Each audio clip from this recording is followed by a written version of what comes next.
Hello everyone, welcome to EduTap. So in today's 10 minutes a day series, we are going to discuss the topic RBI guidelines on collection of instruments. So सारे banks को clear policies बनानी है regarding immediate credit for local outstation cheques, कितना time लगेगा उनकी collection में, और अगर बाय चांस बैंक की तरफ से डिले होता है कलेक्शन में तो जो डिपॉजिटर है उसको कितना इंटरेस्ट मिलेगा।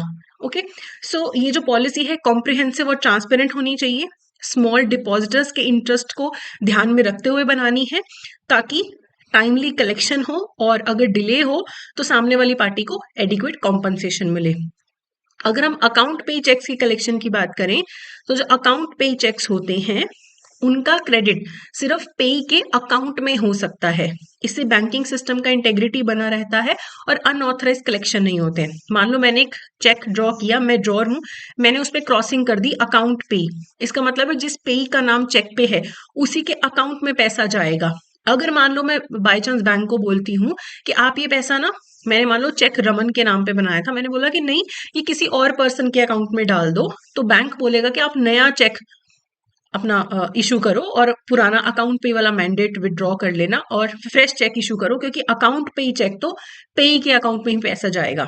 लेकिन जो हमारे कोऑपरेटिव क्रेडिट सोसाइटीज होते हैं ना, उनके लिए एक एक्सेप्शन है कि अगर चेक का अमाउंट 50,000 से ज्यादा नहीं है तो फिर कोऑपरेटिव क्रेडिट सोसाइटी को पैसा दे दिया जाता है और लेकिन रिटर्न गारंटी ली जाती है कि ये पैसा पे के अकाउंट में जाएगा। मान लो कोऑपरेटिव क्रेडिट सोसाइटी का मेंबर है आर नाम का एक पर्सन उस क्रेडिट सोसाइटी का मेंबर है, तो क्रेडिट सोसाइटी को पैसे दे दिए जाएंगे और उनसे रिटर्न गारंटी ले ली जाएगी कि जो मेंबर है आर है उस तक पैसा पहुंच जाएगा। उनके लिए एक्सेप्शन रखा गया है कि पे के अकाउंट में पैसा ना जाके कोऑपरेटिव क्रेडिट सोसाइटी को दे दिया।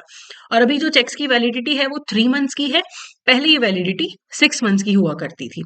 अब मान लीजिए बाय चांस चेक अगर ट्रांजिट में गुम जाता है, इधर से उधर जाते हुए गुम जाता है, वैसे तो भी चेक ट्रंकेशन सिस्टम आने के बाद से चेक का जो लॉस्ट इन ट्रांजिट वाला सिस्टम है थोड़ा सा कम हो गया है, लेकिन अगर चेक ट्रांजिट में गुम जाता है, ठीक है, तो कोई कलेक्शन के टाइम पे, पेमेंट प्रोसेस के टाइम पे गुम जाता है, तो बैंक को इमीडिएटली अकाउंट होल्डर को बताना है ताकि वो फिर स्टॉप पेमेंट इंस्ट्रक्शन दे दे और कोई फर्दर इशू ना हो। और जो भी खर्चा होगा, जो भी नुकसान होगा उस अकाउंट होल्डर का, उसकी भरपाई कलेक्टिंग बैंक करेगा। जो भी नुकसान होगा उसकी भरपाई कलेक्टिंग बैंक करेगा। बाय चांस अगर गलती पेमेंट बैंक की है तो भी इनिशियली कलेक्टिंग बैंक ही पेमेंट करेगा, जो भी कंपनसेशन की है कस्टमर को बाद में कलेक्टिंग बैंक पेमेंट बैंक से वसूल सकता है। फिर बात करते हैं बिल्स फॉर कलेक्शन की।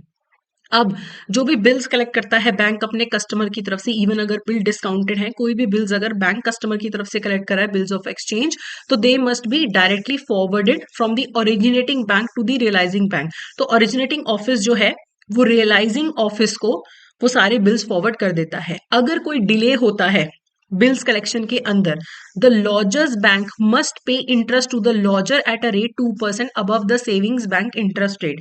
तो अगर मानो मेरे बिल्स कलेक्ट करने में बैंक ने कुछ गड़बड़ी कर दी, कुछ डिले कर दिया, तो मुझे कितना इंटरेस्ट मिलेगा, कितना पेनल्टी एक तरीके से लग जाएगी बैंक पे, 2% अबव द सेविंग रेट्स के, सेविंग जो रेट होगा बैंक का उतना मेरे को पेमेंट मिल जाएगा, उतना इंटरेस्ट मेरे को मिल जाएगा।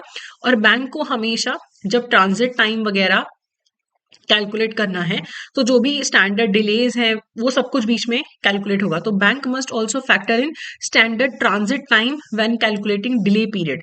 तो डिले पीरियड एक कैलकुलेट जब करना है कि हमने कितना डिले किया है, तो देखो एक स्टैंडर्ड टाइम तो होगा ही ना बिल कलेक्शन के अंदर, उसके अलावा फिर कितना डिले हुआ है उसके हिसाब से फिर rate of interest savings plus 2% के हिसाब से सामने वाले को कंपनसेशन पे की जाती है। अभी हम before continuing with the question I would like to inform you कि जैब कैप का कंबाइंड मास्टर कोर्स और जैब का मास्टर कोर्स दोनों अवेलेबल हैं, प्लस बैच 3 जो है वो भी क्रैश कोर्स का लॉन्च हो चुका है, तो आप अपनी रिक्वायरमेंट के हिसाब से इन कोर्सेज में एनरोल कर सकते हैं। चलिए अब क्वेश्चन देखते हैं। In the event of delay in the collection of bills what interest rate to the lodgers bank pay to the logger.